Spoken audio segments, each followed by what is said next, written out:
wave god in this motherfucker.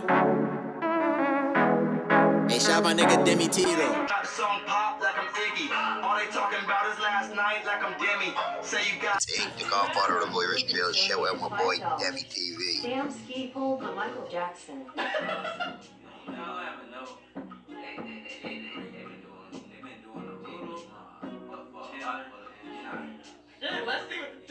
Let's see what the chat thinks. Let's see. Cause that nigga Demi was like, I'm king. What's up, Dean family? Dean, and today we're doing a reaction to Whatable, and it's called the 7 Deadly Sins as a YouTuber. We're gonna get into this reaction and see what the 7 Deadly Sins of these YouTubers and what the sins that they committed. You feel me? And if you're new to the channel, like, comment, subscribe, and share the video on all social medias, and comment below what reaction you want me to do next, and check out the original video in the description box below. Road to 100K, a million, and a billion. So click that subscribe button. Let's birthday as a family and as a nation. And no further ado, let's get into this reaction. There are 7 YouTubers that perfectly represent the 7 deadly sins, and we'll be talking about all of them, starting with envy. Envy is usually thought of as being jealous of someone else's life or possessions, but taking envy to the highest possible extreme is wanting to physically become someone else. The YouTuber Ollie London's obsession with the K-pop star That shit's weird as fuck. Jimin is a sad but perfect example of the sin. In October of 2018, the show Hooked on the Look, which covers people who have gotten extreme cosmetic surgeries, released an episode covering Ollie, who at the time had spent over $100,000 to look like his idol, Jimin. In the episode, Ollie discusses his various surgeries, including having all the fatty tissues removed from his chest, reducing the size of his eyelids, and 4 they say people who do this, they say identity issues, identity crisis, identity problems, whatever the fuck it's called. But yeah, cuz that's something serious. You need to get that shit checked out. The fuck? Yes, sir.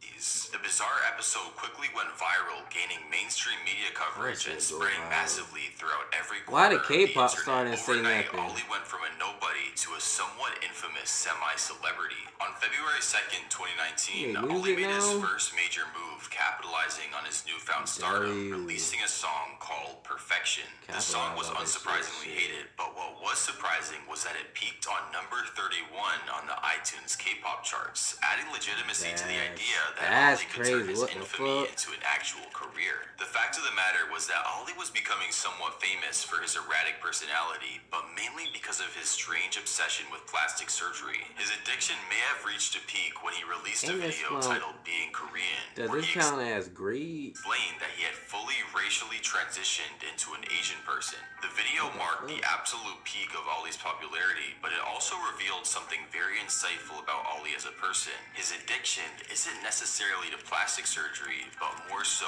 the attention he receives from it. Even though Ollie may have lost his dignity because of his sin, he still has his freedom, which is something that can't be said of our candidate for pride. The sin of pride is generally understood as believing you're greater than you actually are, especially when you feel the need to have your greatness affirmed by others. The YouTuber Omi in a Hellcat, whose real name is Bill Omar Carrasquillo, uploaded his first video on May 16th, 2019. This man got close to 1 million subscribers. I haven't heard of him, seen him until today.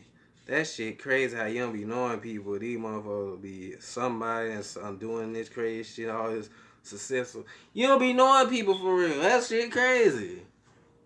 The video opens with Omi walking out of his mansion and passing over a dozen of his all-white cars. Considering the fact that at this point he hadn't made any income off of YouTube, how did he get the money that allowed him to afford all of these luxuries? To answer that question, we'll also need to answer the question of how pride corrupted a very promising man's life. Omi started the journey into his sin when he discovered that he could make an insane amount of money by jailbreaking and reselling Amazon Fire Sticks. And that's how I started making a lot of money.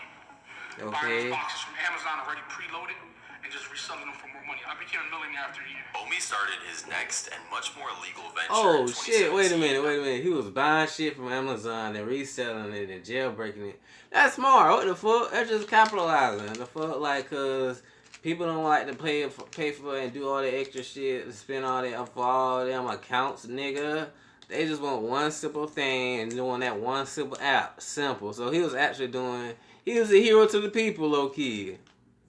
About 1 year after he started selling his Fire Sticks, She would buy a dozen creating type his own shit. television network called Gears TV. The network was created when Omi purchased an encoder from China, which he used to strip the encrypted access codes from almost every major cable television provider. He then streamed the cable TV onto his own dedicated servers and offered people access to these servers for a $15 a month fee. This was an insanely good deal for the customer, as paying for all the networks that Gears TV offered individually would That's cost upwards of $300 like, per cause month. all these This scheme would companies be and brands and doing all that other shit, they literally can, instead of doing all that other, Disney own everything. If y'all know, like, y'all see the fight. Y'all see this Fire Stick remote.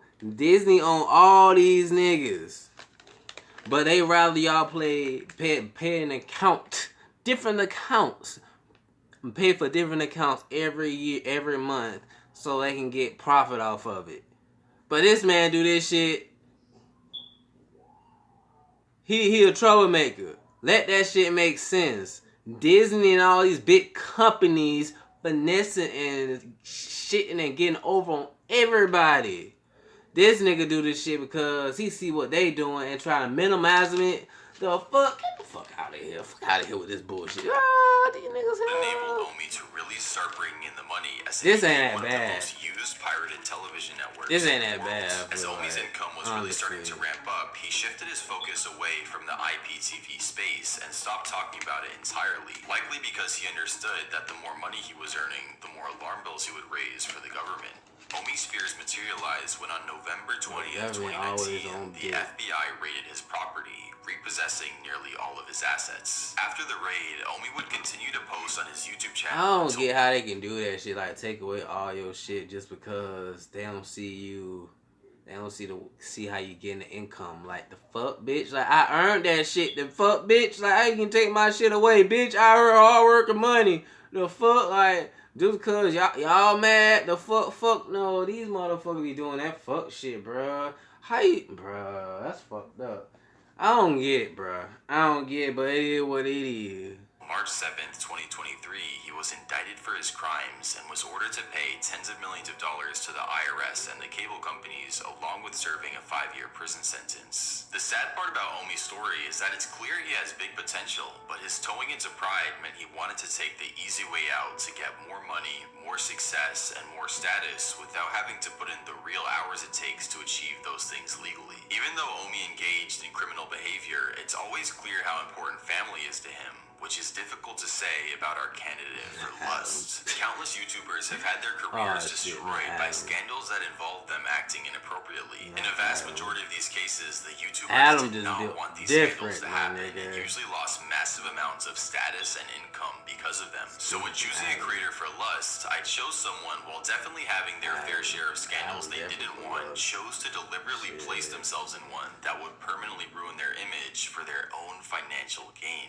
Adam22 is the creator of one of the most influential hip-hop podcasts on the internet, No Jumper. No Jumper is an extremely successful podcast and has a bevy of sponsors, merchandise, and YouTube ad revenue. That alone would be enough to make Adam a multimillionaire. But as with most of these YouTubers, enough is never enough. So Adam decided to launch a new podcast, Plug Talk, where Adam and his girlfriend talk to a actress and then engage in certain activities after the show, which can be accessed through a paywall. The Plug Talk podcast continued to run successfully for over a year, doing little damage to Adam's reputation, but everything would be turned upside down when his girlfriend Lena posted the following video to her Twitter. Hey guys, guess who I'm shooting with today?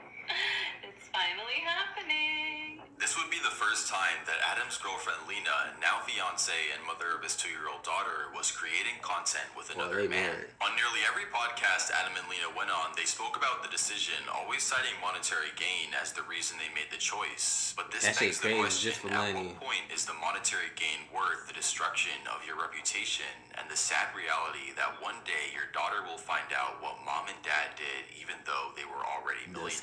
Disgusting. Regardless of his and they don't think about that shit because they daughter gotta grow up, bruh. Literally gotta grow up. Then think about how the kids gonna treat her, bruh. Like private school, regular school, that shit's gonna be real, bruh.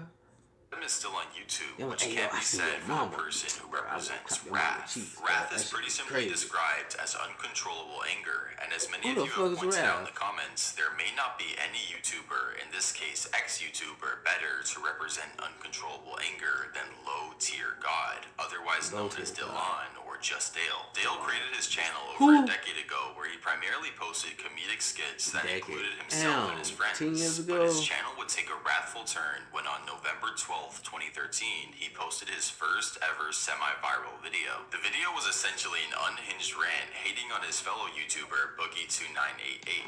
This is a video to some fat on YouTube named Boogie2988. I'm tired of this fat popping up in all my search engines when I'm looking for a workout video. Around this time, Dale also began posting gaming content that focused around the game Street Fighter. This game in particular is where he would gain his self-ascribed name, Low Tier God, meaning he chose to play as characters he thought gave their player the biggest disadvantage in matches. While uploading Street Fighter videos, Dale would slowly but surely begin to grow a small but dedicated community. His fanbase at the time would take notice how Dale would never take responsibility for his losses in game, always blaming his loss on unfair game mechanics or his opponent's dishonorable playstyle. Dale also built up a reputation for exiting the match he was in right before he lost, which is against Xbox terms of service. No wonder people do that shit now. Rage-filled Xbox Live This motherfucker messages started a whole. This motherfucker impacted the whole millennium. Cause what the fuck? I hate when motherfucker we play the game. You in Master Duel, Fortnite, or My Hero, Dragon Ball, Call of Duty. The list go on, and motherfuckers quits when they get their ass whooped, bro. Road Company, bro. I can go on this shit. Microsoft over the course of several months, each time forcing Dale to buy a new console so that he could keep creating content. It was also around this time when Dale began attending in-person Street Fighter competitions, and it was at one of these competitions where he faced off against his biggest rival, a fellow Street Fighter player named Viscount. Viscount and Dale met a few months prior in an online match where Dale would end up losing, prompting him to create a video titled Why Most Gamers Are Single, where he used an image of Viscount to demonstrate an unkempt gamer. This rivalry came to a head when a few days after the video was released, Dale and Viscount faced off in real life at a LAN Street Fighter event set up specifically for them. At the match, Viscount completely destroyed Dale, and in his remarks after the match, he delivered the line that would permanently scar Dale's ego and become immortalized in internet history. There's gonna come a point when you forget about what happened, and you're gonna want to come back at me, and you're gonna want to wash the taste of my out of your mouth. Traumatized by his loss, Dale only degenerated further into wrath until about 10 months ago his account was permanently banned. Even though he's banned on YouTube, Dale has continued to grow his online presence, which isn't happening for the next YouTuber on this list, nor candidate for greed. In YouTube history, there are few creators that come close to having a fall from grace as meteoric as Illuminati did. Illuminati, otherwise known as Blair, was once an extremely respected YouTuber known for creating documentary-style content, which aimed to expose greed in big companies and general corruption throughout the world. Ironically, it would be Blair's own greed that led to the views of her once flourishing channel look like the price chart of a dead meme coin. We can actually pinpoint the exact moment down to the minute when Blair's greed triggered the complete destruction of her YouTube career. At 12:35, April 20th, 2023, Blair posted the following tweet. Not the evil editors broaching my editors to take my video style when they didn't give up the info, they literally copied it. And by the way, I have the messages from my editors and found an email from them too. Just change the color from purple to blue, huh? Interesting. Blair was attempting to accuse fellow YouTuber Legal Eagle of plagiarizing her editing style, a bizarre accusation because the editing technique in question was a simple ripped paper effect along with a basic After Effects highlight, both techniques which have been used for years before the Illuminati channel was even created. Following this tweet, an onslaught against Blair was launched with past collaborators calling her out for some pretty horrible behavior. All in all, Blair lost nearly 400,000 subscribers after her controversy, all because she leaned into greed a little too much, as it's pretty safe to say the Twitter onslaught would have never happened if she didn't try to claim a very basic editing style as her own. Even though Blair receives a fraction of her previous views, at least she still tries to create her own content, which is something you can't quite say about our candidate for Sloth. As I've talked about before, Sloth is a very difficult thing to assign to a successful creator. Any big creator on YouTube has no doubt put in a massive amount of effort to be in the position they are in. For example, if we look at Mr. Beast, he has giant systems in place that allow him to create his awesome videos on a consistent basis, but Jimmy himself still works day in and day out to create the best content possible. So for Sloth, I chose someone who still works hard, but not with the goal of making the best content possible, but the laziest and most soulless videos possible, entirely motivated by money and money alone. This person is Quabblecop, or Jordy, the once prolific gaming creator who is destroying any legacy he once had with his new mission of churning out fully AI-generated content. For Jordy, we won't go over his backstory as it isn't relevant to his sin. Just know that after years of grinding, he gained the status as one of the biggest gaming creators on the platform. But after his years of grinding, he informed his audience he was suffering from burnout. As a result of burnout, Jordy began to channel his energies into other ventures, including an NFT launchpad, a video game studio, and a third company designed to create AI-generated content. At first, this AI company would start out minimal by launching a VTuber named Blue. Most of Blue's channel, at least at first, was based on human input, but things would take a darker turn when Jordy posted the following tweet. After 11 years on the platform, I'm ready to retire as a YouTuber. I've successfully cloned myself and will have AI run my YouTube channel. This is a very open and public experiment, and I'll be the first creator to do this, as far as I know. On the 1st of August 2023,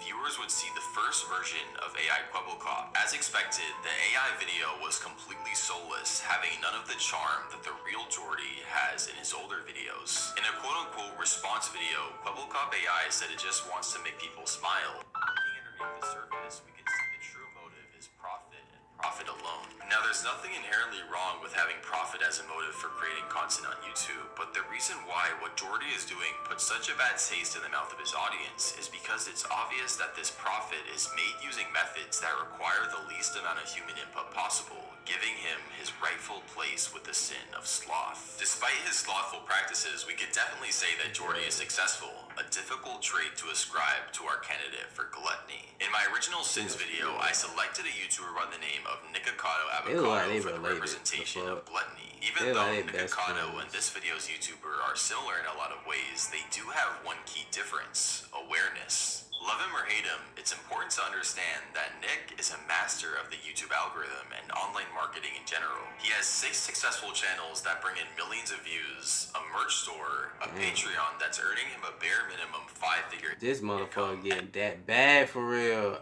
popular Temu account in which a short personalized video cost $149. To say the least, the man knows what he's doing and does it very well. On the other hand, we have this video's candidate for gluttony, a YouTuber by the name of Foodie Beauty or Chantel. Chantel garners less than 5% of Nick's views, and her only avenues of monetization is the small amount of money she gets from YouTube AdSense and livestream donations. Although similar to Nick, she began her channel making a completely different type of content than she posts today: makeup tutorials. But like most gluttonous YouTubers, there would come a point in time when she began to realize that eating food in front of the camera led to more views than whatever kind of content they were creating previously. For Chantal, this moment came when she uploaded a video on February 16th, 2017 with a description reading, "This is my first ever mukbang." After seeing the success of this video compared to her previous beauty content, Chantal decided to gradually make her entire channel focused on eating excessive amounts of food. These mukbangs, combined with her oversharing, led her channel to slowly build up an audience of hate watchers that begin to meticulously analyze and track all aspects of Chantal's life, relationships, and eating habits. A chart was even made outlining her cyclical pattern of behavior around attempting to lose weight, Ain't no which was way. aptly named the Chantal cycle. The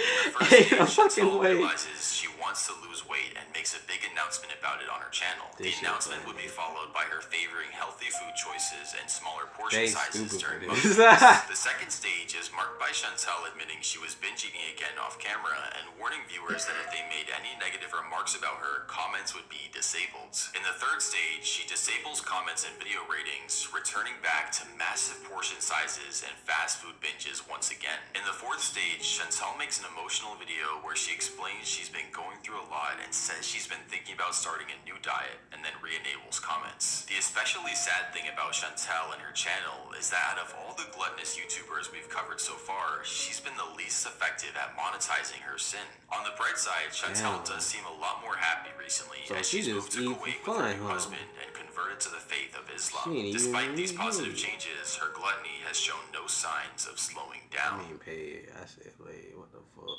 Hope you guys like that Dean family, Dean Nation. Like, comment, subscribe, and share the video on all social medias and comment below what reaction you want to do next. See you guys next time. Love you guys. I'm out. And go show this channel some love and tell them Dean sent you. I ain't know this shit. This shit is actually crazy. You YouTube need to change y'all habits. Change up. Like, grow up. That's all I'm going to say. It's simple. And plain as that. You feel me? Hope you guys like this and enjoy it. See you guys next time. Love you guys. I'm out, Dean family. And go and check out the Dean TV clothing merch in the description box below. Go copy some clothing and some merch. Show your boy some love and support. And I'm out this bitch like a newborn. Yes, sir. Yes, ma'am. Yeah.